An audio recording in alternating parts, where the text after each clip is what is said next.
અમદાવાદની પબ્લિક અત્યારે આપણે પહોંચી ગયા હતા ગોતા એરિયામાં. આ બેન અત્યારે જો પકોડી ને બધું બનાવે છે. કેમ છો? મજામાં? બસ મજામાં. તમારું નામ? રંજનબેન પાણીપુરી વાળા. બરાબર. અને તમે અહીંયા પાણીપુરી કેટલા ટાઈમથી ચાલુ કર્યું છે? 7 મહિના થયા. બરાબર. Okay okay. અને તમારા વિશે જણાવો ને થોડું કે કેટલા તમે પાણીપુરી આમ શોખ કેવી રીતે જાગ્યો કે તમને પાણી શોખ હતો, આમ ખવડાવવાનો મને શોખ પણ હતો. બરાબર. અને મારો મજબૂરી બી છે બંને. શોખ છે ને તકલીફમાં છે. ની બહેનોને શું કહેશો કે તમારા પાણીપુરીનો ટેસ્ટ કરવા માટે? અમદાવાદની બહેનો તમે આવી જાઓ ગોતામાં, વંદે માતરમ જ્યાં રહેતા હોય પ્લીઝ મને સપોર્ટ કરો. બરાબર. અને આપણે એડ્રેસ કહી દો ને કે અમદાવાદની બહેનોને પહેલા પાણીપુરી ખાવા માટે ક્યાં આવવાનું તમારા ત્યાં? એડ્રેસ રંજનબેનની પાણીપુરી આઈસીબી લેનની સામે. ઓકે. અને તમારો ટાઈમ શું છે? ટાઈમિંગ છે 4:30 થી 8:30.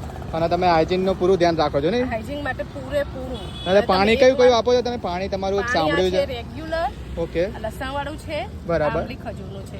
3 જાતના પાણી છે એટલે કોઈ જાતનું પેલું વેસ્ટ થાય નહીં. વેસ્ટ ના થાય. તમે ટેસ્ટ કરીને બીજી વાર 100% આવશો એટલે એકવાર આવો, ચોક્કસ મુલાકાત લેવો. Okay okay. Thank you. Welcome.